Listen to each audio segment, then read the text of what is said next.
Hey Premier patrons, Justin Barlow here. Welcome back to finally a new edition of the Premier Planet podcast. Before we start this episode, I want to send a big thank you out to all of you for your patience.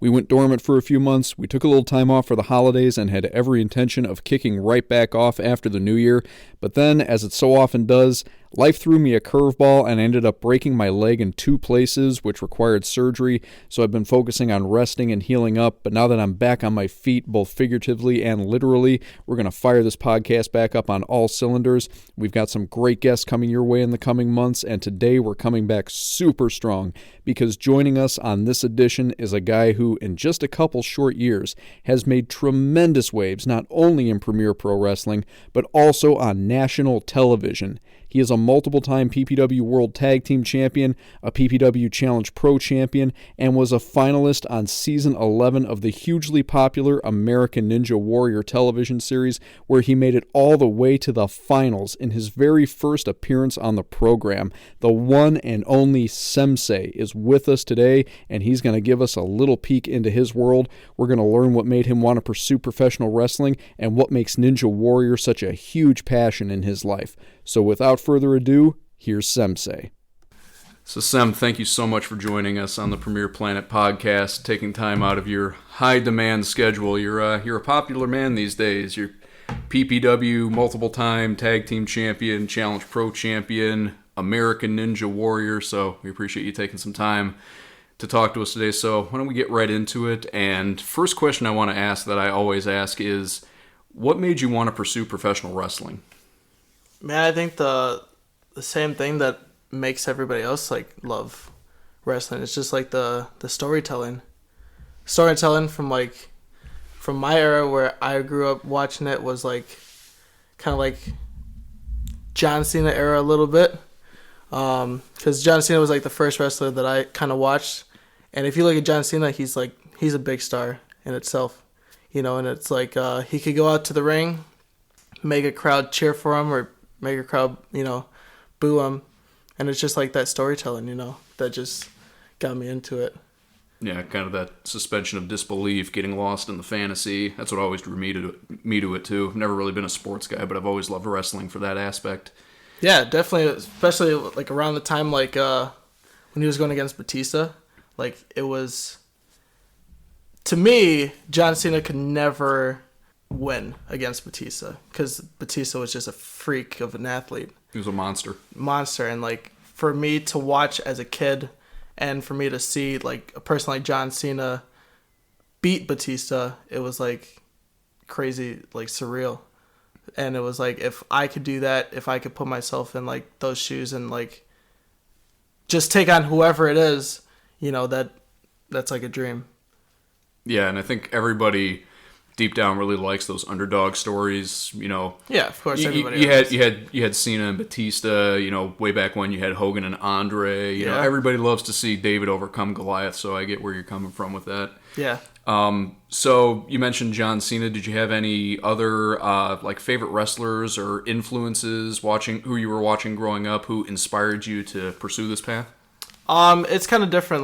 When I first started out, it was kind of the John Cena, where it was that larger than life, underdog type of person. But then as you start actually training and actually watching and actually studying wrestling, it changes to for me at least, it's Eddie Guerrero, Rey Mysterio, those guys that could do it in the ring back then. I watched a little bit of Chris Jericho, all those guys from the WCW type of thing, kind of picking things from that era a little bit.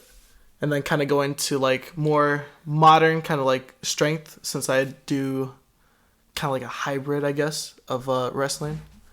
It's a little different. So I pull from anything from Randy Orton, just because of his smoothness and efficiency in the ring. It's just to have that and just have the speed and just all that combined it's great. So you just passed, I think, 2 years with Premier Pro Wrestling. 2 years. Yeah. So looking back on that time, and I mean, in the grand scheme of things, you've had a shorter career than a lot of other people.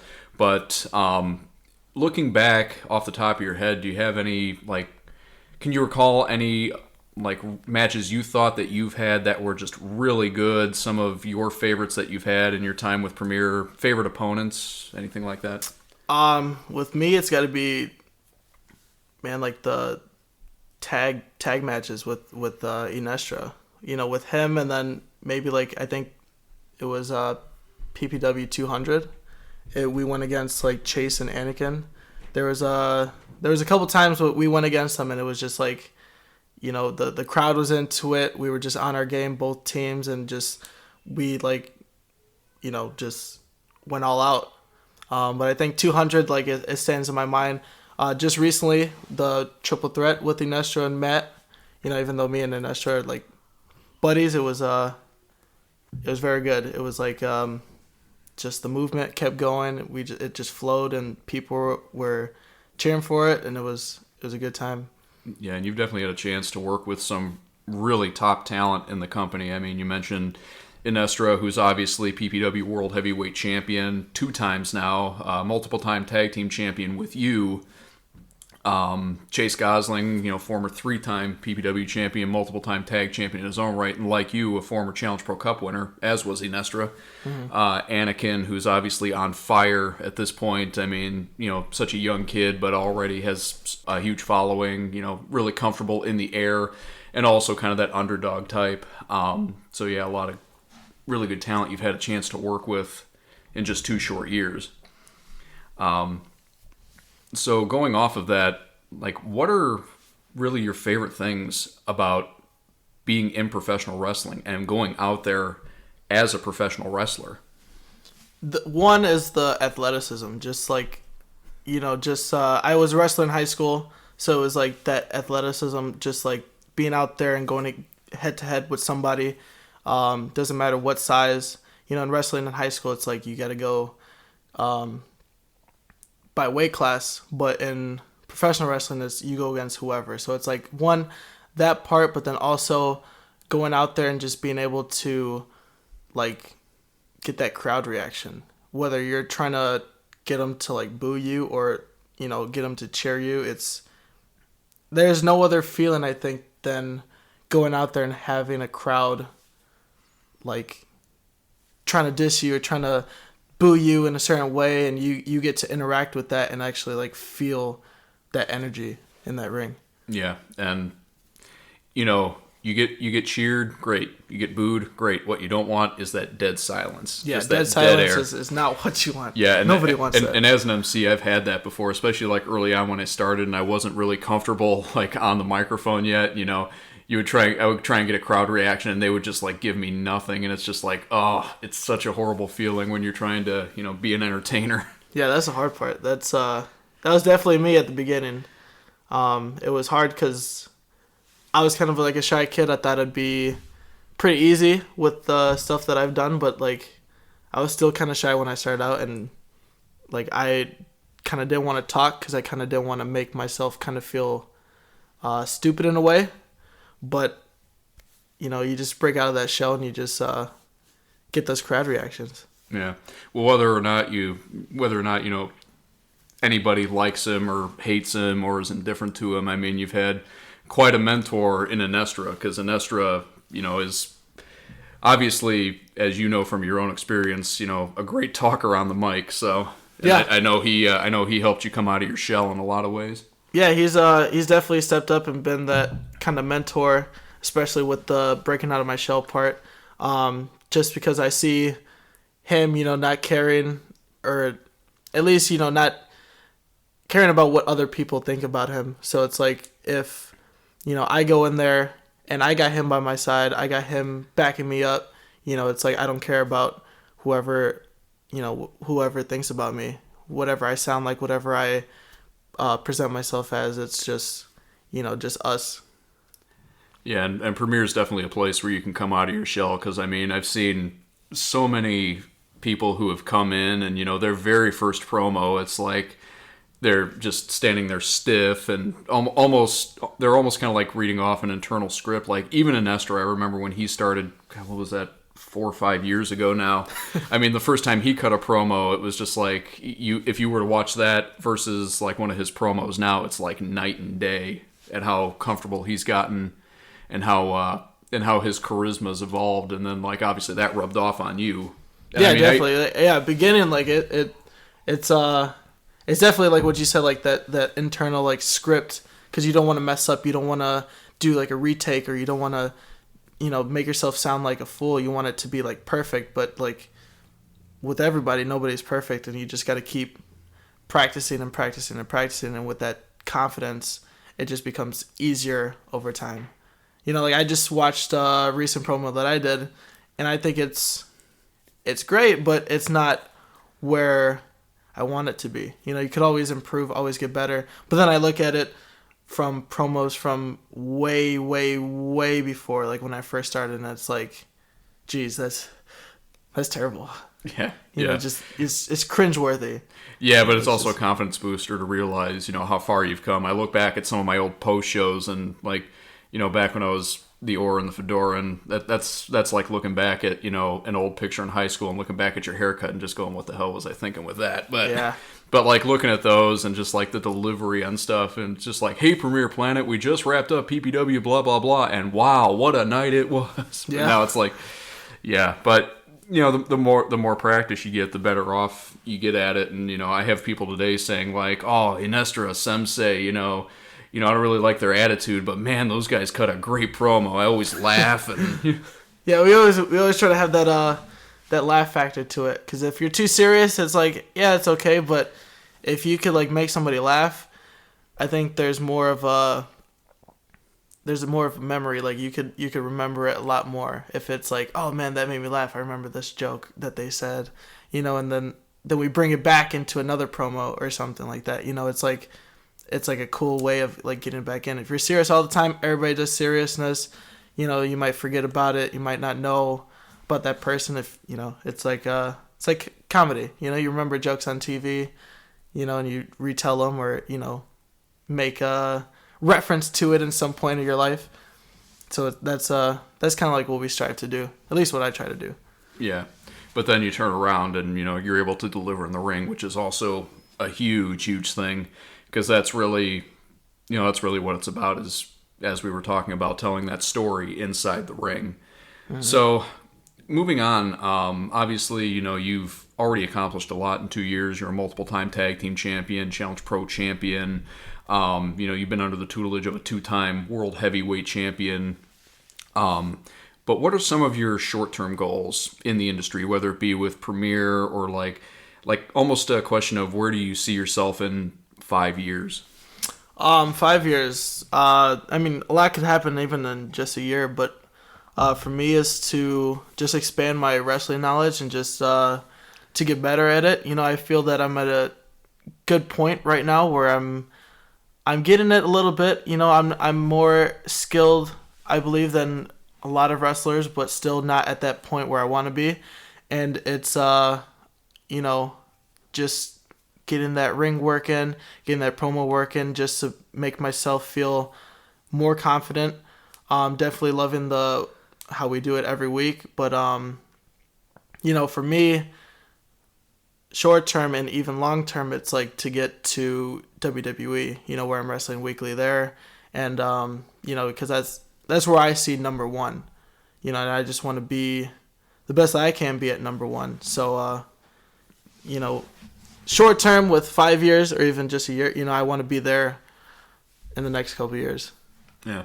Well, Premier is definitely the place to get that done. And I mean, I say the plug all the time, but for everybody listening, if you're not already aware, Premier Pro Wrestling, since 2012, has sent 6 people down to NXT for official WWE tryouts. I mean, one of them being Kalisto, who actually got his contract thanks to Premier's connections down there. So, I mean, definitely in the right place to make sure, that gets done.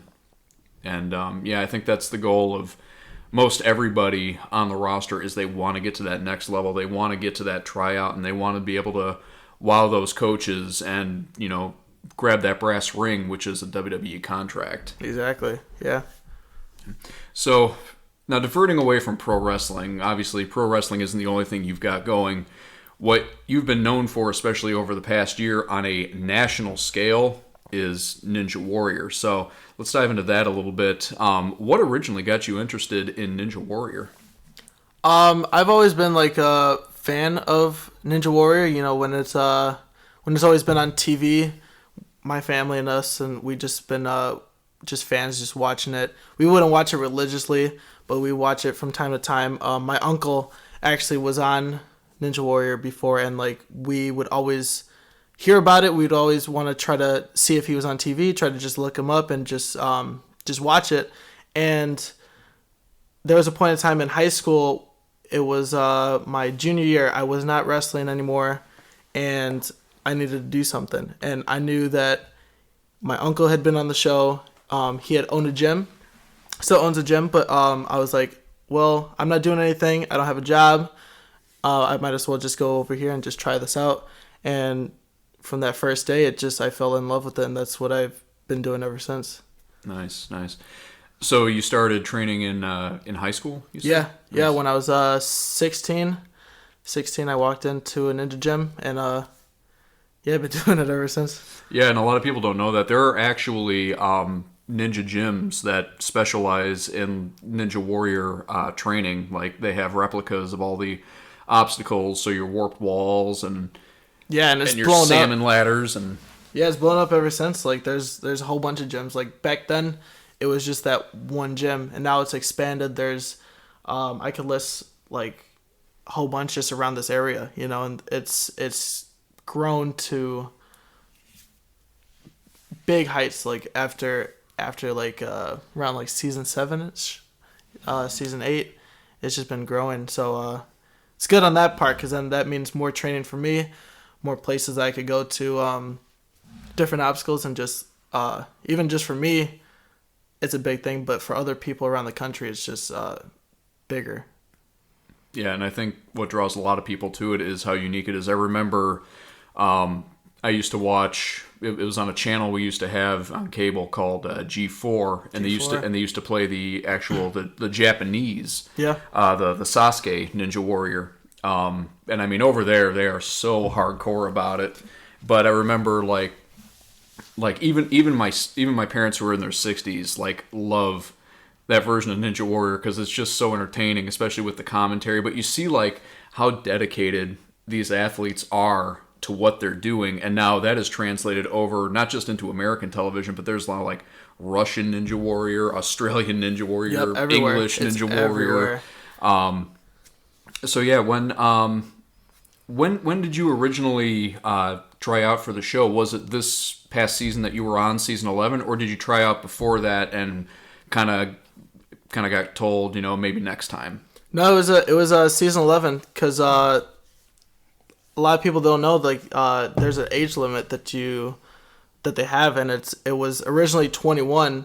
So for me, starting training at 16 and being like decent at it, I still had to wait 5 years just to get a shot at trying to submit a video and trying to submit an application just to get on the show.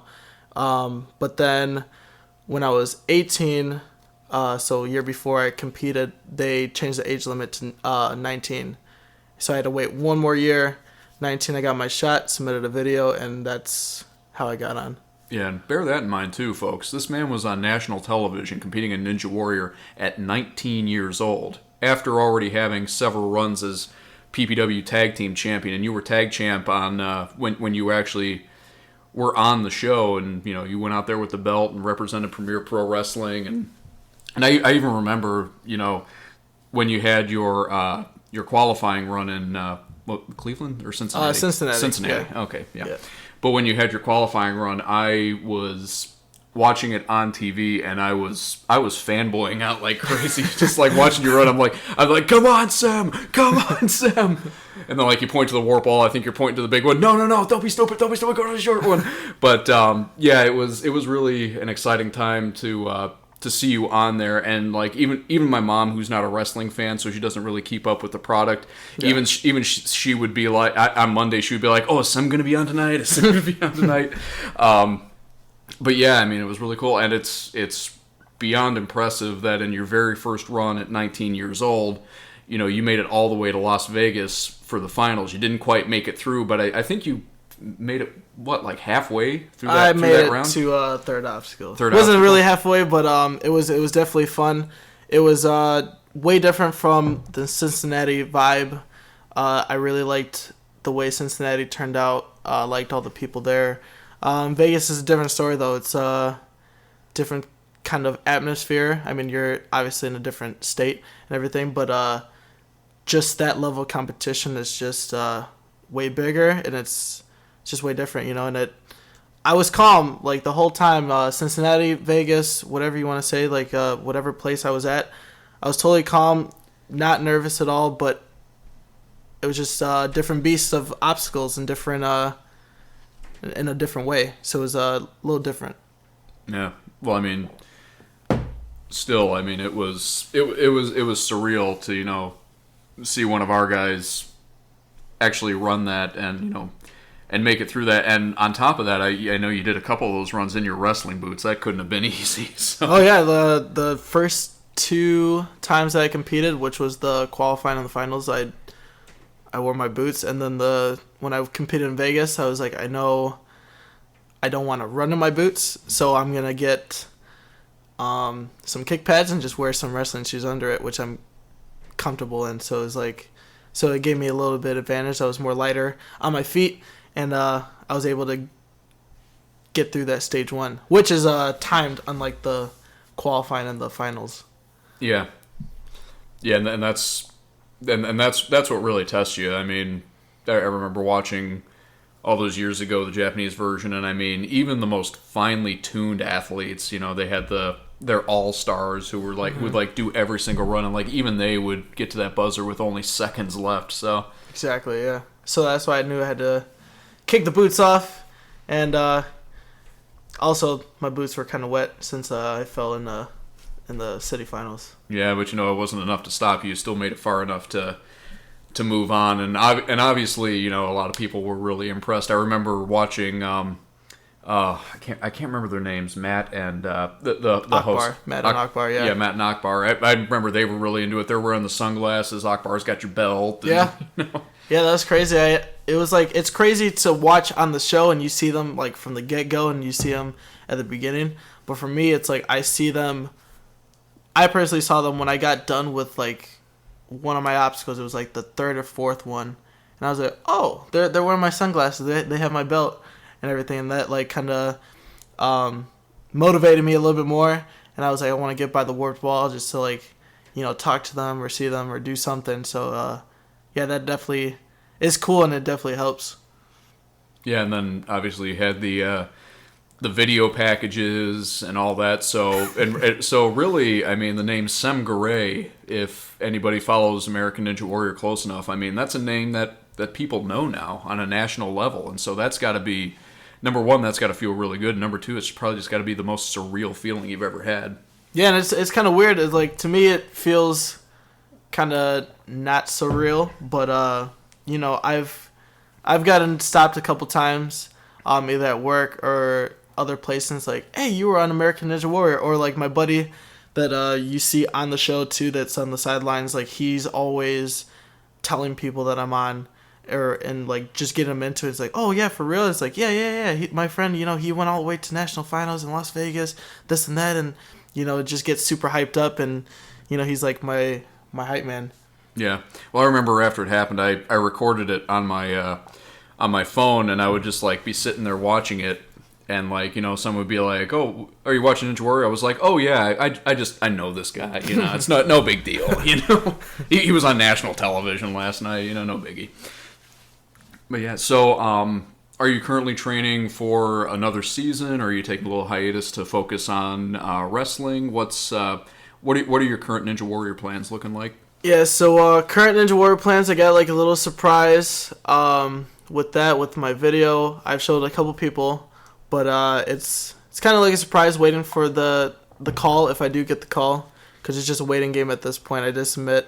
But training-wise, I started about a week ago, just really dialing in, kind of getting my cardio back up, starting training for like grip strength, more grip strength, heavy, and just things of coursework.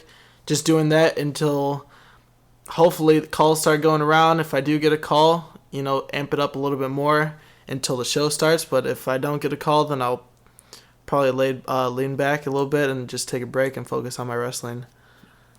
So this is more so just a question for my own curiosity, but since I grew up a fan of the Japanese Ninja Warrior, have you ever had dreams of actually going out to Japan and running the Mount Midoriyama course? The one over there, like I've been a fan more of that one per se, because that one's I feel more competitive, more just the competition for the sport of ninja.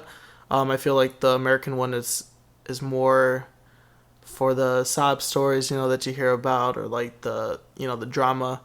It's a reality TV show. I see American Ninja Warrior as. So like for me to do the Japanese version, I would love to do it, but I don't think I have any connections over there, or the closest thing I have is American Ninja Warrior. So if they gave me the shot, they gave me the opportunity, if they put me in connections with that one, I would definitely be there.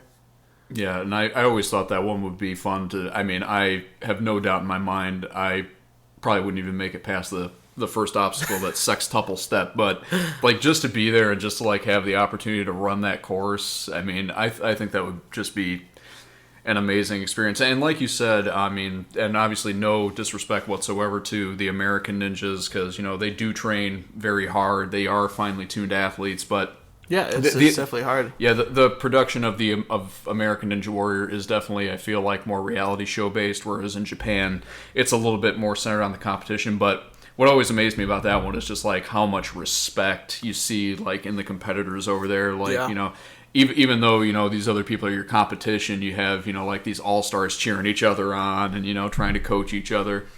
And then I mean obviously the one thing that always stood out in my mind, and actually before you were on the show, I was kind of passé about American Ninja Warrior because that they let you guys fall into clean water. Yeah, it's like I was so used to like watching people just take spills into this water that was just like stagnant and putrid and looked like you needed a tetanus shot just for like touching it. So I always had that attitude of just like, what is it? What is this? They fall into clean water? What is this nonsense? Yeah, it was definitely nicer to fall into clean water than the filthy water that they got over there. But I did fall in a couple years back into this water that wasn't so clean. It was at this one local competition, and it was big, and it was like outdoors, and they had like 2 obstacles that were above water. So if you fell in on that obstacle, you fell into water, and like throughout the day, a whole bunch of people getting wet. And just that dirt from being outside, just going into the water, just by the end of the day, for your run, it's just filthy. And it's, I was one of those unlucky people at the time to take a dive.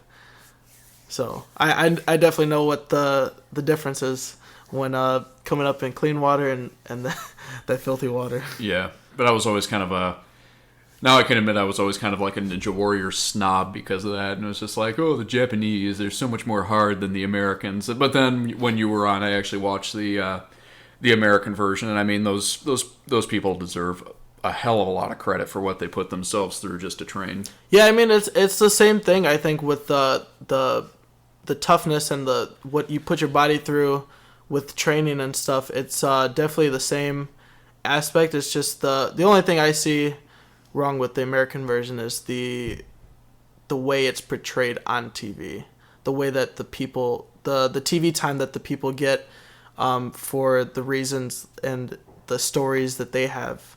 That's why when I went on the show, like I went full on wrestling gimmick. Like I wanted to show my side, my happy side, what I'm actually doing, in real life compared to like my past or any sad times that I've had, because then it's like if I relive that, it's cool. It's a cool story to overcome, but it's I think better in my mind to have people remember me for the cool thing that I did. Like I kept up on the show, or I hit a buzzer. I was wearing the wrestling gear. I had the cool shades. I had the belt.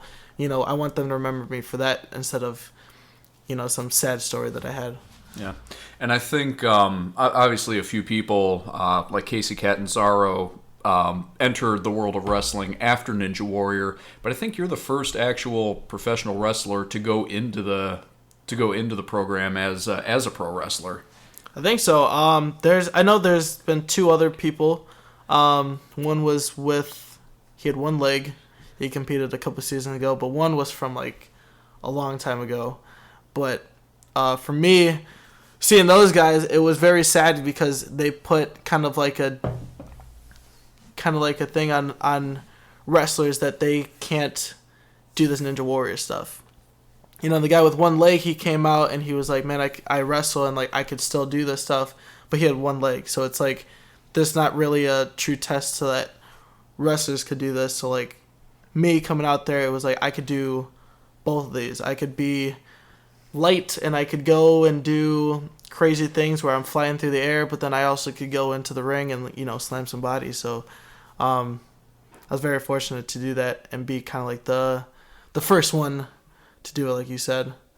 Yeah, and I think it maybe even opened a lot of people's eyes, because there's, even in the 21st century, there's still this stigma about professional wrestling that, oh, it's fake, and, you know, they're not really trying to hurt each other. These guys aren't real athletes. So I think, you know, you being on the program, going into it as a pro wrestler, I mean, really helped break a lot of those stigmas where you can say, yeah, I'm a pro wrestler, but guess what?